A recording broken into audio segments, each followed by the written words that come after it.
আসসালামু আলাইকুম, this is আবুরমান Bashar.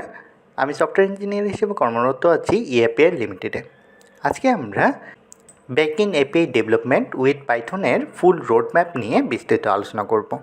So road map নিয়ে আলোচনা করার আগে প্রথমে আমরা জেনে নেই, আমরা যে এই রোড ম্যাপটা যে জানবো বা এভাবে আমরা সামনের দিকে মুভ অন করবো, but backend API development with Python শিখে আমরা কোন কোন জব সেক্টরে যেতে পারি বা আমরা এক্স্যাক্টলি কীভাবে বেনিফিটেড হব সেটা যদি দেখি, আপনি যদি একজন মেশিন লার্নিং ইঞ্জিনিয়ার হয়ে থাকেন সেক্ষেত্রে অবভিয়াসলি আপনাকে এপিআই জানতে হবে বা এই ডেভেলপমেন্টটা জানতে হবে। আবার যদি দেখা যায় আপনি ব্যাকএন্ড ডেভেলপার হয়ে থাকেন বা ফুল স্ট্যাক ডেভেলপার, ধরলাম আপনি জ্যাঙ্গো নিয়ে কাজ করতেছেন, সেক্ষেত্রে কিন্তু আপনাকে এপিআই ডেভেলপমেন্টটা জানতে হবে। সফটওয়্যার ইঞ্জিনিয়ার হিসেবে data administrator, first API developer যদি আপনি হতে চান বা ডেভঅপস ইঞ্জিনিয়ার এগুলো যদি আপনি হতে চান, তাহলে অবভিয়াসলি কিন্তু আপনাকে এপিআই জানতে হবে। কারণ আমরা যদি দেখি বর্তমানে কিন্তু আইটি সেক্টরে বা আমাদের ইঞ্জিনিয়ারদের মাঝে অনেক প্রতিযোগিতা কিন্তু শুরু হয়ে গেছে। সো আপনি যদি এই আপডেটেড জিনিসগুলো বা ইনিশিয়াল জিনিসগুলো যদি না জানেন, তাহলে কিন্তু আপনি অন্যান্যদের তুলনায় পিছিয়ে পড়বেন।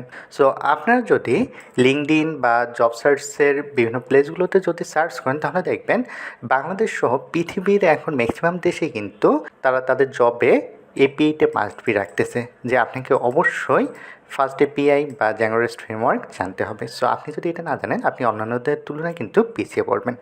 তাহলে চলুন এপিআই এক্স্যাক্টলি কী এবং কীভাবে কাজ করে এটা প্রথমে আমরা এক্সাম্পলের মাধ্যমে বুঝে নিই। এপিআই বলতে বোঝাচ্ছে অ্যাপ্লিকেশন প্রোগ্রামিং ইন্টারফেস। ওকে, ধরেন আমরা iQuiz.org এই ওয়েবসাইটটা আমরা ক্রিয়েট করতেছি।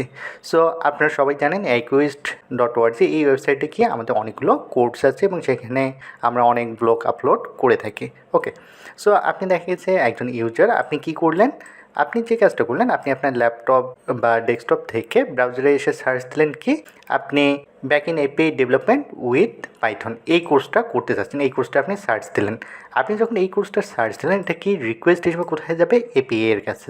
আর এপিআই কী করবে? রিকোয়েস্ট হিসেবে পাঠাবে কোথায়? সার্ভার। দ্যাট মিনস আমাদের রিকোয়েস্টের যে সার্ভারটা আছে সেই সার্ভারে আমাদের পাঠাবে। তাহলে এখান থেকে কী করবে? আমার যে ডেটা আছে backend API development with Python এই কোর্সের জন্য যে ডেটা আছে সেই ডেটাগুলো কী করবে? রেসপন্স করবে কোথায়? আমাদের যে ডিসপ্লে আছে এই ডিসপ্লেতে আমরা ডেটাটা দেখতে পাবো। ওকে, তাহলে তো এটা আমরা কি দেখলাম যে আমরা ওয়েব বেসড আমরা দেখলাম। এখন দেখা গেছে যে iQuiz.org আমাদের প্রয়োজন হচ্ছে আমরা মোবাইল অ্যাপ ক্রিয়েট করব। সো আমরা যখন মোবাইল অ্যাপ ক্রিয়েট করব, তখন কি আবার আমরা নতুন করে ডেটাবেস আমরা ক্রিয়েট করব এবং ডেটাগুলোকে আবার নতুন করে আমরা ইনসার্ট করব? দেখেন, আবার যদি আমরা ডেটাগুলো নতুন করে ইনসার্ট করি, তাহলে দেখেন এখানে আমরা কী প্রবলেম ফেস করব। আমরা লাস্ট এত বছর ধরে যে কাজ করতেছি, আপনার লাস্ট এত বছরে স্টুডেন্টের যে ইনফরমেশনগুলো আছে বা স্টুডেন্টরা কোন কোন কোর্স এনরোল করছে, আবার আমরা কী কী ব্লগ সেখানে আমরা আপলোড করছি, সেই জিনিসগুলো কিন্তু আমরা পাবো না বা সেই জিনিসগুলো মিস হবে। আবার মোবাইল অ্যাপ দিয়ে যদি দেখা যায় আমরা কোনো একটা কোর্স আপলোড দেই, তাহলে কিন্তু কেউ যদি দেখা যায় যে ওয়েব বেসড বা সে ল্যাপটপ বা ডেস্কটপ থেকে সার্চ দিল, তাহলে কিন্তু সে কোর্সটা দেখতে পাবে না। আবার যদি দেখা যায় আমরা ওয়েব বেসড থেকে যদি আমরা কোনো কিছু যদি আপলোড দিই, সেক্ষেত্রে কিন্তু মোবাইল বেসড যারা থাকবে বা অ্যান্ড্রয়েড বা iOS হতে পারে, তারা কিন্তু সেই ডেটাটা কিন্তু দেখতে পাবে না। আবার যদি দেখা যায় কোনো স্টুডেন্ট মোবাইল দিয়ে রেজিস্ট্রেশন করলো, সেক্ষেত্রে তার যে ইনফরমেশনগুলো সেগুলো কিন্তু আমরা কিন্তু ওয়েব বেসডে কিন্তু দেখতে পাবো না। তাহলে দেখেন যে এই ডেটা মিসম্যাচ একটা ইস্যু থাকতেছে। 2 নম্বর ইস্যু থাকতেছে কি, আমরা যদি দেখা যায় অ্যান্ড্রয়েডের জন্য আলাদা ডেটাবেস ক্রিয়েট করি, আবার দেখা যাচ্ছে ওয়েব বেসের জন্য আলাদা, iOS-এর জন্য আলাদা ক্রিয়েট করি, তাহলে দেখেন যে আমাদের খরচও কিন্তু অনেক বেশি বেড়ে যাচ্ছে এবং মেনটেনেন্সও অনেক বেড়ে যাচ্ছে। বাট আমরা যদি একটা কাজ করি, আমাদের ডেটাবেস একটাই থাকবে, শুধু আমরা কী করবো, এখানে এপিআই ক্রিয়েট করব। এপিআই ক্রিয়েট করে এর আমার ওয়েব বেস থাকলো, এই এপিআইকে আমরা কল করে বা এপিআই এর মাধ্যমে আমরা কী করবো, এখানে ধরেন অ্যান্ড্রয়েড অ্যাপ ক্রিয়েট করলাম। আবার দেখা যাচ্ছে এই এপিআইকে ব্যবহার করে আমরা এখানে কী করলাম, iOS আমরা ইউজ করতেছি বা আইফোন বা এই টাইপের যেগুলো আছে সেগুলো আমরা এখানে ইউজ করতেছি। তাহলে দেখেন আমাদের কী হলো, এখানে আমাদের একটা ডেটাবেস আমরা ইউজ করতে পারতেছি, আমাদের শ্রমও কমে যাচ্ছে এবং আমাদের কাজও অনেক ফাস্ট হচ্ছে এবং ডেটা আমাদের মিস হওয়ারও কোনো সম্ভাবনা থাকতেছে না। তাহলে আমরা যখন এই এপিআইটা ক্রিয়েট করবো, এপিআই ক্রিয়েট করার সময় অ্যান্ড্রয়েড অ্যাপের ক্ষেত্রে আমরা কী কী পারমিশন দেবো, সে কী গেট করতে পারবে, কী পোস্ট করতে পারবে, এই জিনিসগুলো এখানে আমরা সেভাবে এপিআই ক্রিয়েট করবো বা এপিআইটা আমরা সেভাবে কল করতে পারবো। সো গেট, পুট, প্যাস এই মেথডগুলো কি, এইগুলো আমরা পরবর্তীতে জানবো। তাহলে এই যে এখানে যে জিনিসটা আমি বললাম, এই জিনিসটাই দেখেন এখানে সুন্দরভাবে কিন্তু একটা ইমেজের মাধ্যমে আমরা সিনারিও দিয়ে দিয়েছি। ধরেন এটা হচ্ছে iQuiz.org আমাদের ডেটাবেস। এখানে আমি কী করলাম, একটা ব্যাকএন্ড এপিআই ক্রিয়েট করলাম। ব্যাকএন্ড এপিআই বলতে এই যে এখানে যে এপিআইটা ক্রিয়েট করলাম, এই এপিআইটা ব্যবহার করে আমরা চাইলে দেখেন যে আমরা যে কাজটা করতে পারতেছি, ডেস্কটপ ওয়েব আমরা ইউজ করতে পারতেছি, এখানে ডেটা আমরা দেখতে পারতেছি বা ডেটা আপলোড করতে পারতেছি। আবার দেখা যাচ্ছে যে আমরা অ্যান্ড্রয়েড অ্যাপও ইউজ করতে পারতেছি। তাহলে দেখেন এপিআই আমাদের কাজ কত ইজি করে দিচ্ছে। ওকে, সো আমরা যদি রিয়েল লাইফ কিছু এক্সাম্পল দেখি, ধরেন আমরা যখন গুগল অ্যাকাউন্ট ক্রিয়েট করি, গুগল অ্যাকাউন্ট ক্রিয়েট করার সময় আমরা কিন্তু সেখানে আমাদের ফার্স্ট নেম দেই, লাস্ট নেম দেই, আফটার দ্যাট দেখা যায় যে আমরা আমাদের ফোন নাম্বার দেই, এরকম কিন্তু আমরা অনেক ইনফরমেশন কিন্তু আমরা দিয়ে রেজিস্ট্রেশন করে থাকি। সো আমরা যখন দেখা যায় বাংলাদেশ এবং ইন্টারন্যাশনালি বিভিন্ন ওয়েবসাইটে যখন আমরা লগ ইন করা ট্রাই করি বা প্রবেশ করি, তখন সেখানে কিন্তু আমাদেরকে কী বলে, রেজিস্ট্রেশন করতে বলে, রেজিস্টার্ড উইথ গুগল বা জিমেল এই টাইপের বলে। সো রেজিস্টার্ড উইথ যখন আমরা গুগল করি, তখন কিন্তু দেখেন বাই ডিফল্ট আমরা যে জিমেল যে অ্যাকাউন্টে ক্রিয়েট করছিলাম, জিমেল অ্যাকাউন্ট ক্রিয়েট করার সময় আমরা যে ইনফরমেশনগুলো দিয়েছি সেই ইনফরমেশনগুলো কিন্তু এখানে চলে আসে। তাহলে এই ইনফরমেশনগুলো কীভাবে আসলো? এই ইনফরমেশনগুলো আসলো দেখেন এখানে কিন্তু এপিআই কল করা আছে। এপিআই কল করার কারণে আমার এখানে যে যে ইনফরমেশন এখানে দেওয়া আছে বা পারমিশন দেওয়া আছে, শুধু সেই ইনফরমেশনগুলো এখানে কিন্তু চলে আসতেছে। সো এখানে আপনি একটা জিনিস নিশ্চিন্তে থাকতে পারেন যে আপনার সিকিউরিটি লস হবে না, এভাবেই কল করা হয় এপিআইগুলো। ওকে, তাহলে আশা করি আপনারা বুঝতে পারছেন যে এপিআই শেখা কেন আমাদের জন্য এত জরুরি বা কেন এটা এত ইম্পর্টেন্ট। তাহলে চলুন এবার আমরা ফুল রোড ম্যাপটা দেখে নিই। তো ফ্রন্ট এন্ড ডিজাইনের জন্য প্রথমে আমাদের শিখতে হবে HTML, CSS, জাভাস্ক্রিপ্ট, অ্যাজাক্স, এই জিনিসটা আমাদের জানতে হবে। আফটার দ্যাট আমাদেরকে প্রোগ্রামিং ল্যাঙ্গুয়েজ জানতে হবে। আমরা এখানে বলে দিয়েছি আমরা পাইথন প্রোগ্রামিং ল্যাঙ্গুয়েজ ব্যবহার করে আমরা এপিআই ডেভেলপমেন্ট করব।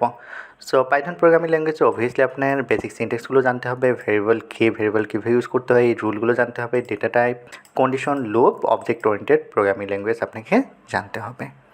আফটার দ্যাট এখানে আমরা একটা ফ্রেমওয়ার্ক ব্যবহার করবো বা একটা ফ্রেমওয়ার্ক আমাদেরকে শিখতে হবে, সেটা হচ্ছে আমরা এখানে জ্যাঙ্গো শিখবো। ওকে, তাহলে আপনি যখন জ্যাঙ্গো শিখতে যাবেন, জ্যাঙ্গো শেখার সময় প্রথমে আপনাকে জানতে হবে জ্যাঙ্গো কী, জ্যাঙ্গো কীভাবে এর সেটিং করতে হয়, দ্যাট মিনস সেখানে অ্যাপ কীভাবে কাজ করে, দেন ভিউ কীভাবে কাজ করে, ইউআইএল কীভাবে কাজ করে, ফর্ম বা অ্যাডমিন ইন্টারফেসটা কীভাবে কাজ করে, মডেল কীভাবে কাজ করে, এই জিনিসগুলো স্টেপ বাই স্টেপ আপনাকে প্রতিটা টপিকস ধরে জানতে হবে। আফটার দ্যাট আমাদেরকে ডেটাবেস জানতে হবে, mysql, postgresql, SQLite 3 এটা জানতে হবে। কারণ আপনি শুধু বাংলাদেশ না, ইন্টারন্যাশনালি যে কোনো জবের ক্ষেত্রে দেখেন না কেন, আপনি কিন্তু ডেটাবেসটা কিন্তু জানতেই হবে। সো আপনি যদি ডেটাবেস না জানেন, আপনি কিন্তু অন্যান্যদের তুলনায় অনেক পিছিয়ে পড়বেন। আফটার দ্যাট আমাদেরকে ভার্সন কন্ট্রোল সিস্টেম শিখতে হবে। ভার্সন কন্ট্রোল সিস্টেম বলতে বোঝাচ্ছে git and GitHub. Git and গিটহাবের লেটেস্ট কোর্স ভিডিও ডিসক্রিপশন বক্সে দেওয়া আছে, সেখান থেকে আপনারা দেখে নিতে পারেন।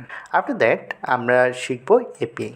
সো এপিআই ডেভেলপমেন্ট শেখার জন্য এখানে আমরা যে দুটো এপিআই দেখবো সেটা হচ্ছে ফার্স্ট এপিআই এবং জ্যাঙ্গো রেস্ট ফ্রেমওয়ার্ক। এখানে আমরা একবারে বেসিক থেকে এপিআই এর স্ট্রাকচার থেকে শুরু করে অ্যাডভান্স পর্যন্ত আমরা আলোচনা করব। ওকে, আফটার দ্যাট আমরা এখানে যে জিনিসটা শিখতে হবে বা আপনাদের যে জিনিসটা শিখতে হবে সেটা হচ্ছে যে সিকিউরিটি জানতে হবে, authentication, CSRF token, SQL injection কি, এগুলো সম্পর্কে আপনার আইডিয়া নিতে হবে।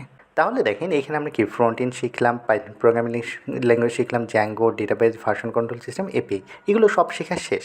আপনার এখন কি করতে হবে, শুধু টপিক শিখলেই হবে না, আপনাকে অবভিয়াসলি প্রজেক্ট করতে হবে। আপনি যতক্ষণ পর্যন্ত প্রজেক্ট করবেন না ততক্ষণ পর্যন্ত আপনি কিন্তু বুঝতে পারবেন না যে এক্স্যাক্টলি আপনি কতটুকু শিখতে পারছেন বা কতটুকু আপনি ইমপ্লিমেন্ট করতে পারতেছেন। সো অবভিয়াসলি আপনার যে কাজটা করতে হবে সেটা হচ্ছে ই-কমার্স ওয়েবসাইট করতে হবে। ই-কমার্স ওয়েবসাইটের কথা কী কারণে বলা হচ্ছে, কারণ আপনি যদি ই-কমার্স ওয়েবসাইট যদি একটা পূর্ণাঙ্গ কমপ্লিট করতে পারেন, সেক্ষেত্রে অন্যান্য ওয়েবসাইট যেগুলো আছে ব্লগ ওয়েবসাইট বা অর্গানাইজেশন বেসড, এই ওয়েবসাইটগুলো একবারেই আপনার কাছে ছোটো মনে হবে বা অনেক সহজ মনে হবে। তো আপনি ই-কমার্স ওয়েবসাইটের লজিকগুলো যদি ভালোভাবে বুঝতে পারেন, করতে পারেন, তাহলে বাকি ওয়েবসাইটগুলো আপনার জন্য অনেক ইজি হবে। ওকে, আফটার দ্যাট আপনার জ্যাঙ্গো রেস্ট ফ্রেমওয়ার্ক ব্যবহার করে মিনিমাম 3টা প্রজেক্ট করতে হবে। ফার্স্ট এপিআই ব্যবহার করে মিনিমাম 3টা প্রজেক্ট করতে হবে। তাহলেই কিন্তু আপনার কোথায় ল্যাকিং আছে বা কোনটা আপনার স্ট্রং জোন সেই জিনিসটা বুঝতে পারবেন। আফটার দ্যাট আপনাকে ডিপ্লয়মেন্ট অ্যান্ড ডেভঅপস শিখতে হবে। দ্যাট মিনস আপনি এই যে প্রজেক্টটা যে ক্রিয়েট করলেন, এই প্রজেক্টটা আপনার কোথায় আছে, ল্যাপটপে আছে। সো এই প্রজেক্টটা যদি আপনি চান যে পুরো পৃথিবীর মানুষ এই প্রজেক্টটা ব্যবহার করুক বা এখান থেকে সে বেনিফিটেড হোক, সেক্ষেত্রে অবভিয়াসলি আপনাকে কী করতে হবে, ডিপ্লয়মেন্ট করতে হবে। সো এক্ষেত্রে আমরা যে জিনিসটা শিখবো সেটা হচ্ছে ডকার শিখবো, আমরা হেরকো, python.com সম্পর্কে আমরা আইডিয়া নেব এবং কীভাবে এখানে ডিপ্লয়মেন্ট করতে হয় সেটা আমরা দেখব। আপনারা যদি দেখেন যে এই রোড ম্যাপটা যদি আপনারা ফলো করতে পারেন বা এই টপিকসগুলো যদি কভার করতে পারেন, তাহলে আমি আশা করি শুধু বাংলাদেশ না, পৃথিবীর যে কোনো প্রান্তে আপনারা জব ম্যানেজ করতে পারবেন। আর আমরা শুরুতে দেখেছিলাম যে এই টপিকসগুলো কভার করার পর আপনি কোন কোন সেক্টরে জব করতে পারবেন সেটা কিন্তু আমরা অলরেডি আলোচনা করেছি। ওকে, তাহলে আপনারা যদি চান ব্যাকএন্ড এপিআই ডেভেলপমেন্ট এই কোর্সটা আমাদের এখান থেকে করবেন ecommerce.org থেকে, তাহলে আপনারা আমাদের ফুল কোর্স আউটলাইনটা দেখতে পারেন। এখানে আমি নিজেই এই কোর্সটা নিয়ে থাকি। আপনারা ecommerce.org এই ওয়েবসাইটে এসে একটু নিচের দিকে নামলে দেখতে পাবেন যে backend API development with Python. এখানে যদি আমরা কোর্স ডিটেলস দেখি তাহলে এখানে আপনারা দেখতে পাচ্ছেন আমাদের কোর্স ডিউরেশন হচ্ছে 70+ আওয়ার্স এবং এখানে ক্লাস হয় 28+। তাহলে এখান থেকে আমরা যদি দেখি যে কোর্স আউটলাইন আমরা এখানে কী কী কভার করব, দেখেন এখানে বলে দেওয়া আছে যে এখানে আমাদের 10টার উপর প্রজেক্ট থাকবে। এখানে আমরা যে কাজটা করবো django REST ফ্রেমওয়ার্ক দিয়ে 3টা প্রজেক্ট করব, ফার্স্ট এপিআই দিয়ে 3টা প্রজেক্ট করব। এটা একবারে রুট থেকে প্রজেক্টটা দেখানো হবে। এবং এছাড়াও যে কাজটা করা হবে সেটা হচ্ছে যে আমরা django দিয়ে আমরা একটা ই-কমার্স প্রজেক্ট করবো এবং এর পাশাপাশি আরও 2টা আমরা প্রজেক্ট করব। সব মিলিয়ে দেখা যাবে 10টা প্লাস আমাদের প্রজেক্ট হয়ে যাবে। আর এখানে যে আমাদের কোর্স মডিউলটা আছে এই কোর্স মডিউলটা হচ্ছে ফিক্সড, বিষয়টা এরকম না। যদি দেখা যায় কোর্স করার সময় আমাদের নতুন কোনো টপিক শিখতে হয় বা কোনো টপিক অ্যাড করতে হয় সেক্ষেত্রে সেটা আমরা অ্যাড করব। ওকে, আপনারা যদি এক নজরে কোর্স মডিউলটা দেখেন তাহলে এখান থেকে দেখেন যে সুন্দরভাবে এখানে ডিসক্রাইব করা আছে।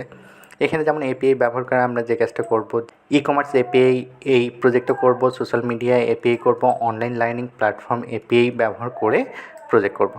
এই 3টে প্রজেক্ট হবে কি django REST ফ্রেমওয়ার্ক ব্যবহার করে।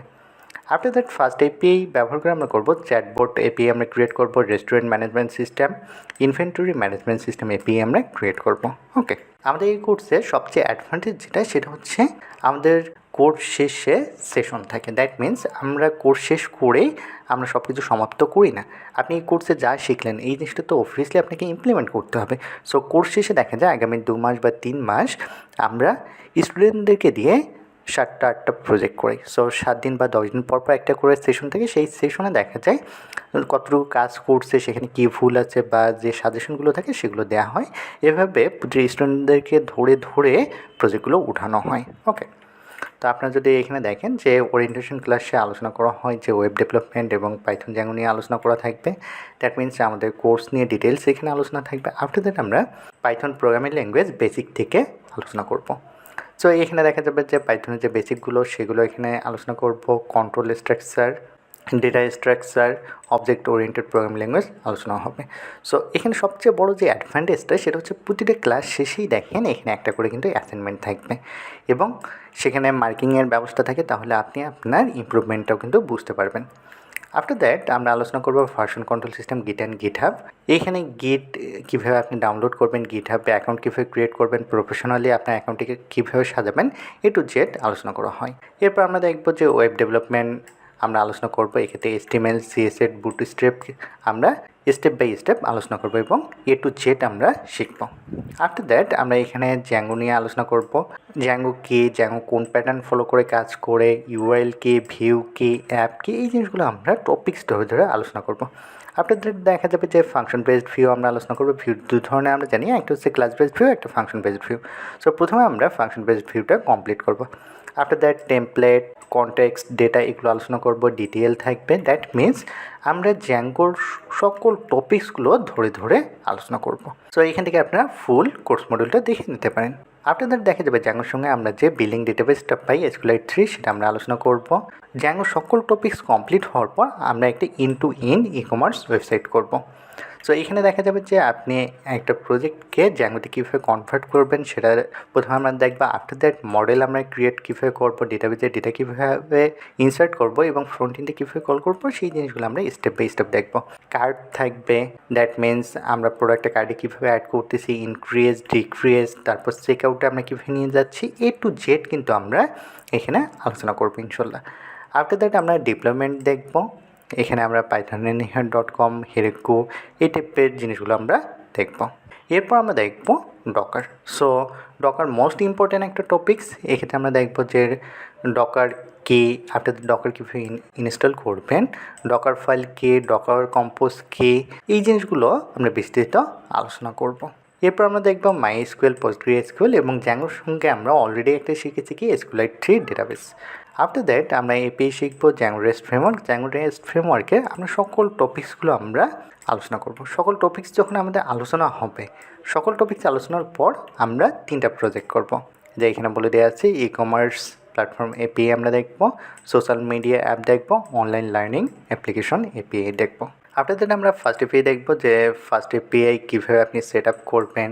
আফটার দ্যাট আমরা টোকেন, মিডিলওয়্যার এই জিনিসগুলো আমরা বিস্তৃত আলোচনা করব।